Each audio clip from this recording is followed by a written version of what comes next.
This is an attempt of repair for Christine F property. As you can see, she has some wind damage on both slopes, some more than the others. Flat. So we are going to try to repair that shingle right there and see how it goes.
is a shingle that we replaced.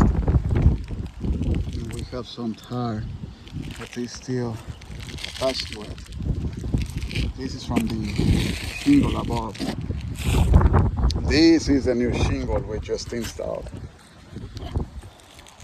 Now if I lift up this shingle, this is a new shingle. If I lift up this shingle, you will see how there is still some material from the old shingle right here and here and the same here. And then this is what we were trying to avoid. If we have that, even the new shingle is not going to seal down. If we go to the next one, we have the same situation. We have some of the material from the old shingle. We have some here, here, and even granules. Seal. We go to this one. This is the third tab. The same situation. We have some of the granules on the tar right here. So this tar is not going to seal anything. Plus here is broken. That's the other old shingle. Did not get as bad.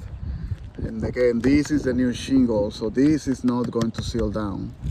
Now the shingle above, you will say probably or ask why I keep lifting up the shingles every time I was using the snake tool.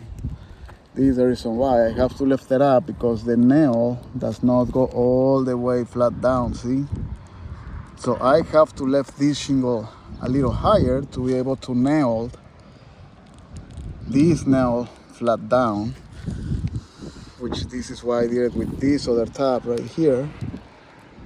See, the nail is flat down, and here the nail is flat down, and this one I kept it also just like the other one, so you guys can see. That's again the nail where I was using this tool.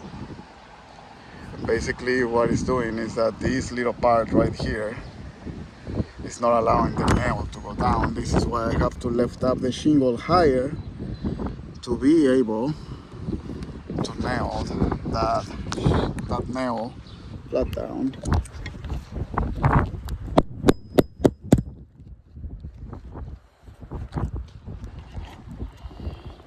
Now this is flat. I'll do the same thing with this one. See how the shingle is not going down because the nail is not flat down. So I have to lift it up a little bit.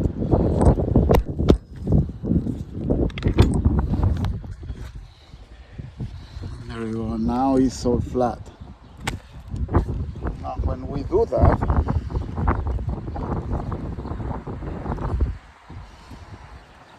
that's when basically this happens. I'm gonna use just a little brush.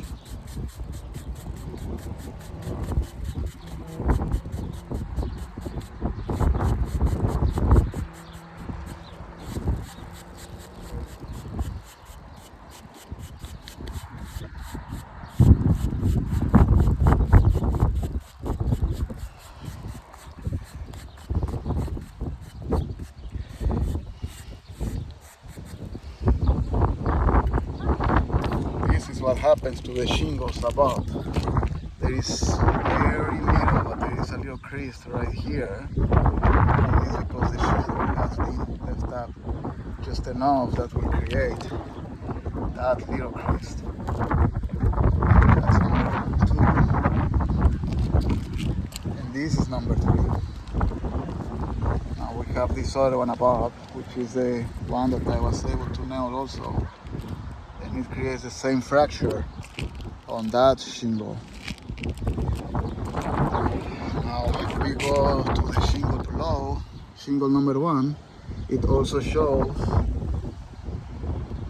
where the tar and the sealant is being on from the manufacturer is all damaged.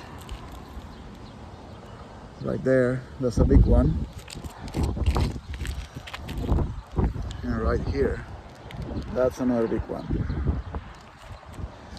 So I can go on and on. So this shingle, the new shingle right here, is not going to seal down because there is not any tar. And plus this shingle right here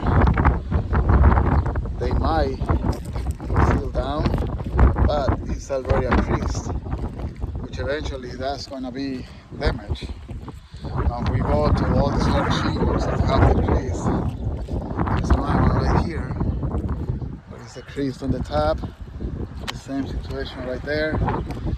This one the same.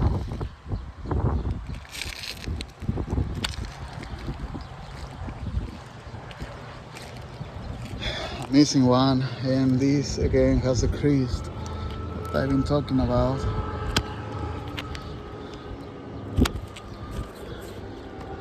These are still sealed, so this is good. But we go to these other ones right here. The same, decreased on both tabs.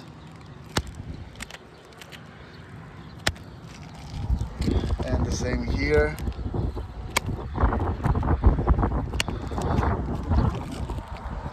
Some more here. And we have a tab also here on the roof. Now if we go to the other side, this is the opposite side. This side's a little more weather because of the weather probably hits this side more. There is a shingle is completely missed. It's blown away. Now the situation here is that if we try to fix these shingles, I did these arrows here because for us to be able to repair this shingle and this shingle, you see all the granules right here, we have to remove this shingle, and for us to be able to remove these shingles, we have to remove the ridge cap. That's why I did the line there on the ridge cap. So we do have to remove this to be able to fix this. Now if we go on this side, exactly the same situation. We have this damage right here. What happened here is that this shingle was damaged, and then somebody put silicone, so this is not going anywhere, but because of that, this shingle creates damage to this shingle now because this is completely sealed with this shingle. So for us to be able to fix this one, we're going to have to remove this one because it's sealed, and we're going to have to break the mat that is with that one. Right here the same situation right here. For us to be able to fix this shingle that's missing, we do have to remove this line of ridge cap. Remove the shingle, this and the ridge cap. If we go here to the opposite slope, it's the same situation. Now that missing shingle, we have to remove that ridge cap. For this shingle, we have to remove this ridge cap. And then we have way more shingles here that have some wind damage.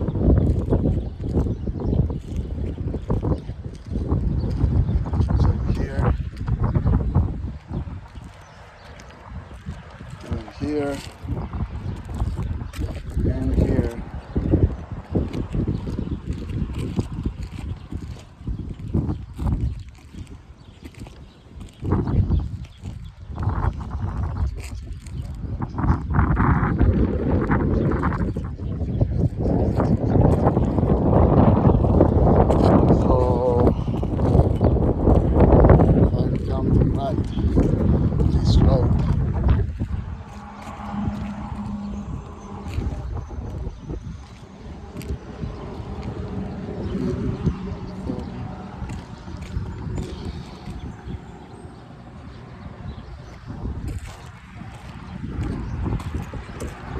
Slope left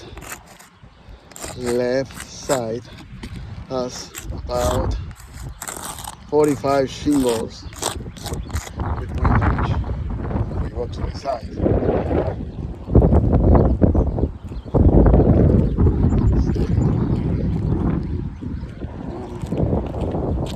Right side. That's around 15 shingles with wind damage.